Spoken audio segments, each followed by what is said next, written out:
let's take a look at some of the problem types that our kinder through second graders should be exposed to and have a good understanding of. We have three types of joining problems. We have result unknown, we have our change unknown, and we have our start unknown. And with each one of these problem types, I'm going to go through some examples of how you would draw that in a model drawing. Same thing with separating. We have three types of separating problems. We have our result unknown, we have our change unknown, and we have our start unknown. And again, with all of these problem types, we're going to go through and look at some different examples of what those models would look like. You have a handout with all of these problem types, so I would encourage you to work through these problems with me as we are going through. So when we're looking at joining and separating problems, there's three main components. You have a start, we have a change, and we also have a result. And in our primary classrooms, we talk a lot about a model that looks like this, which is simply a part, and a total. And we're going to be using this part, total model to plug in our numbers to solve these problems. This problem, for example, is looking at a joining with a strip diagram. This is called a strip diagram, also known as model drawing, where it says 4 butterflies were sitting on a branch, 2 more landed on the branch. How many butterflies were on the branch now? So in this particular problem, I have 4, which is my start, also known as a part to help you connect it. Then we have some change here because 2 more were added in, and now we have 6 sitting on the branch. So let's walk through some problems from scratch and see how these models would look. When we first start off in kindergarten, we're going to be using a lot of pictorial models for our students so that they can start to see these representations. I'm always going to encourage my students to also write an answer statement. In the kindergarten and first grade, especially at the beginning of first grade, I would probably already have that answer statement written out and have it as a fill in the blank so that students can get used to transferring that answer to an answer statement.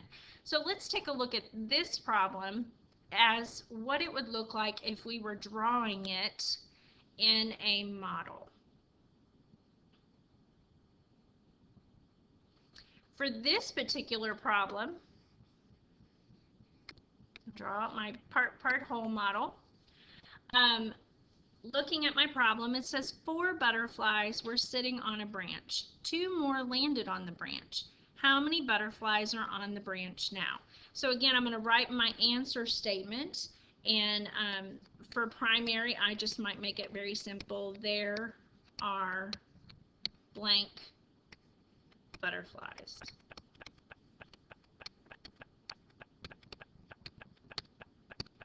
So 4 butterflies were sitting on a branch. So this is my start.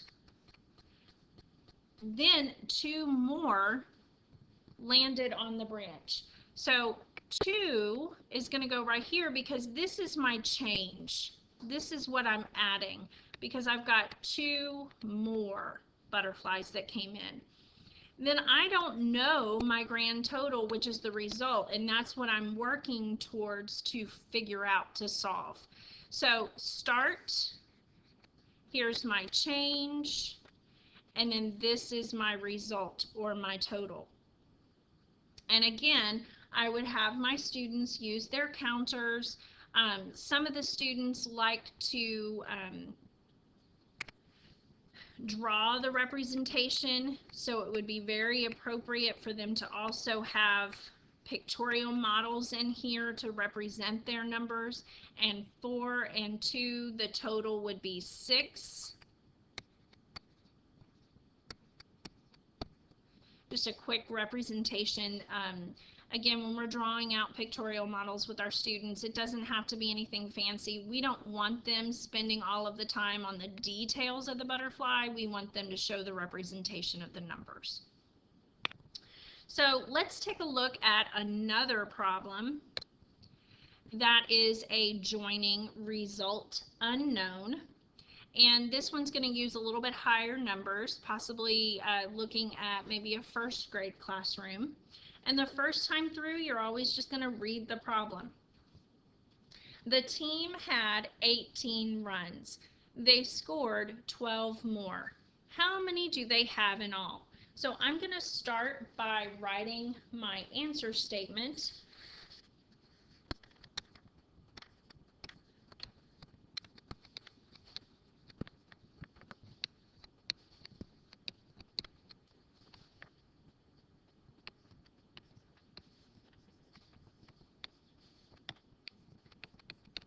The team scored blank runs in all, and then I'm going to draw my model, which is just, again, a part total or a part whole mat that I'm just going to draw on here for my students to be able to see. And then I'm going to go back and reread the problem. The team had 18 runs. So this is my starting place, 18. This is where they started. Okay, so I might even, I'm writing start for you as the teacher, but you would probably write 18 runs down there for your students to see. Then the problem says they scored 12 more. So again, this is where my change is going to happen. So I'm going to write 12 more. Typically I write underneath and my handwriting got too big, sorry. How many do they have in all? So this is my total.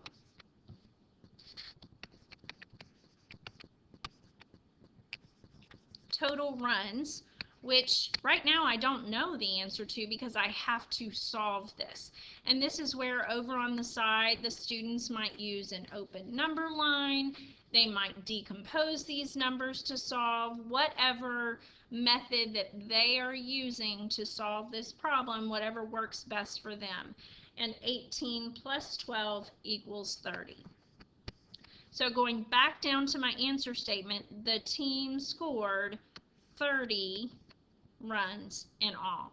This is an example of a joining result unknown problem.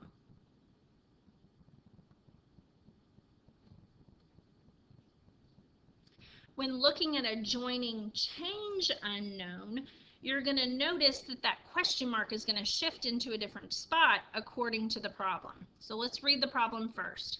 Mr. Smith had 4 cookies. Susie gave him some more. Then Mr. Smith had 7 cookies. How many cookies did Susie give Mr. Smith? These can be very confusing for our students, and typically what do they want to do? They add the 7 and the 4 together. So let's take a look at how this model is going to help them be able to see how to solve this problem. First, I'm going to write my answer statement. How many cookies did Susie give Mr. Smith? He gave, or you could have them write Mr. Smith gave, but that's not the point of this. He gave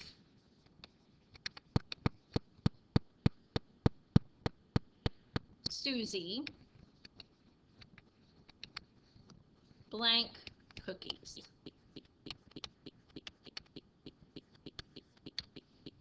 So, going back into my problem, let's just go ahead and draw this model.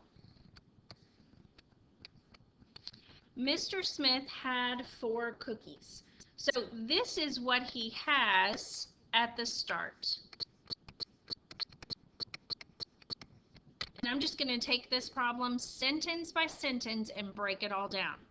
Susie gave him some more.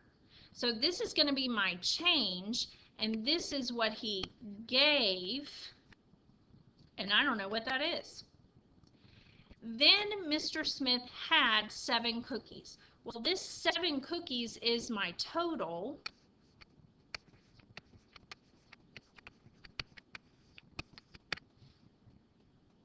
What I'm trying to figure out is how much he gave Susie, which is this question mark right here. So again, tying it back to my part whole model, 4 plus what equals 7. If I wanted my students to write an equation to go with this, that's what it would look like. And then my students would determine, this is a simpler problem. If it was larger numbers, then they would have to do some math with it. But I know that the missing part here is 3. So he gave Susie 3 cookies. Don't forget to go back and fill that in. And this is where the students can start to see if it's reasonable, does it make sense, does it fit the problem.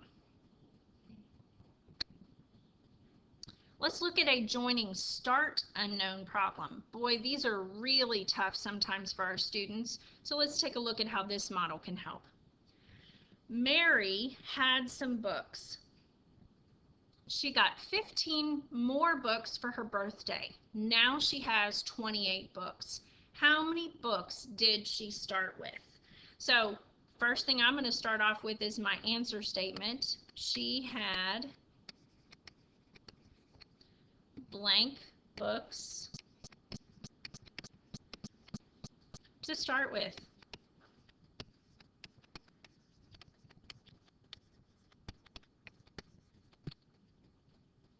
Go back to the problem. I know I'm going to be drawing a model.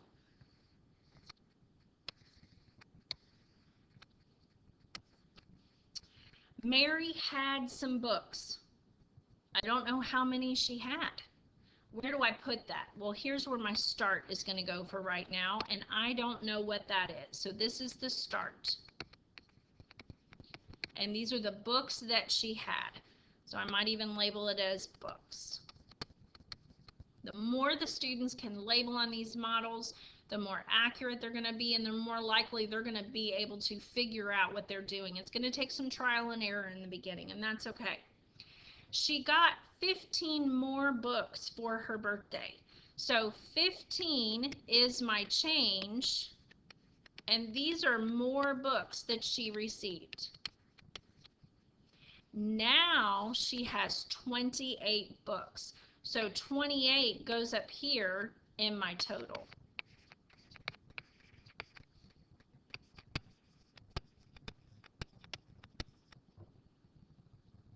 Again, using that part total or part whole model, students are easily able to see this missing part. Again, my students might use decomposing numbers to solve this. They might use an open number line over here on the side. But here I can see that 28 minus 15 equals 13. Or some students might say 13 and 15 equals 28 because I know that's my missing part. The purpose of today is not about open number lines and solving with a variety of strategies. It's more about what does that model look like. So of course I would come up here to my question mark and make sure I fill that in as well.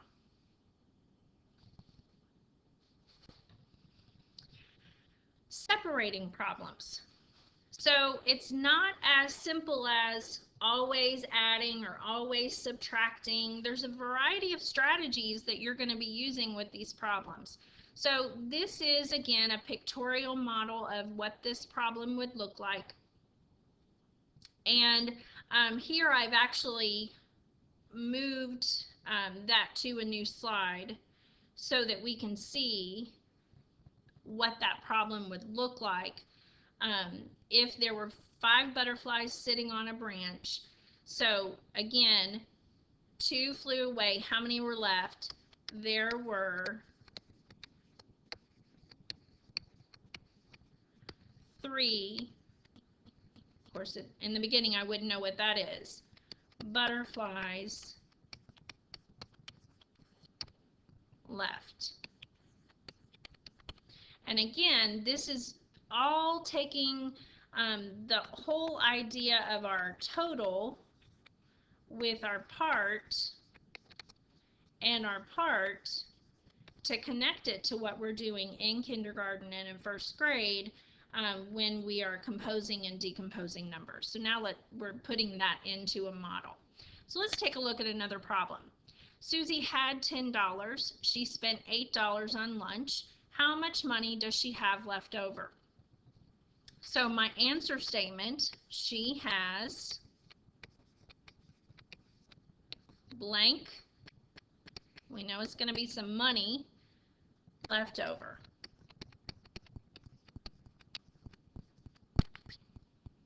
Susie had $10. Is that one of my parts or is that my total? Well, I know that that's what she has. That's what she had all together. So I'm going to go with that's my total. She spent $8 on lunch. So this is what she spent. Now, how much money does she have left over? This is the piece that I don't know. So I'm going to label this as leftover. 8 and 2 make 10, so she has $2 left over. This is a separate result unknown. What if we were doing a separate change unknown? Jess gave out 8 cookies to girls in her class. She then gave out cookies to boys in her class. If Jess gave out 14 cookies in all, how many cookies did she give out to the boys? Let's write our answer statement. Jess gave blank cookies to the boys.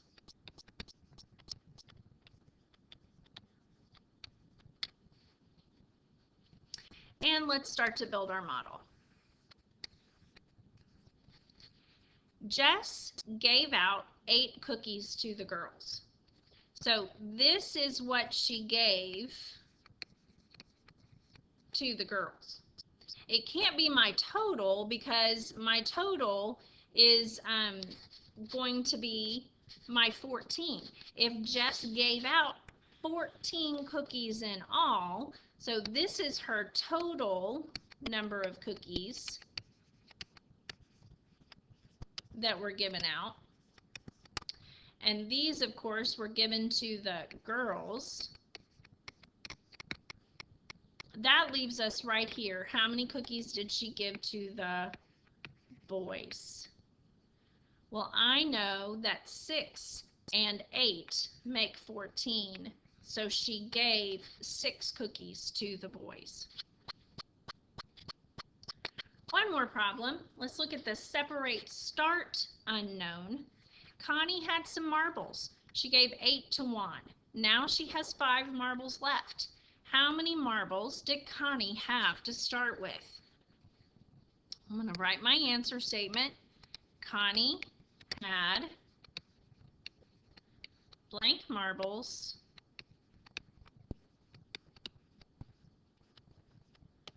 to start with. Okay, go ahead and draw my model.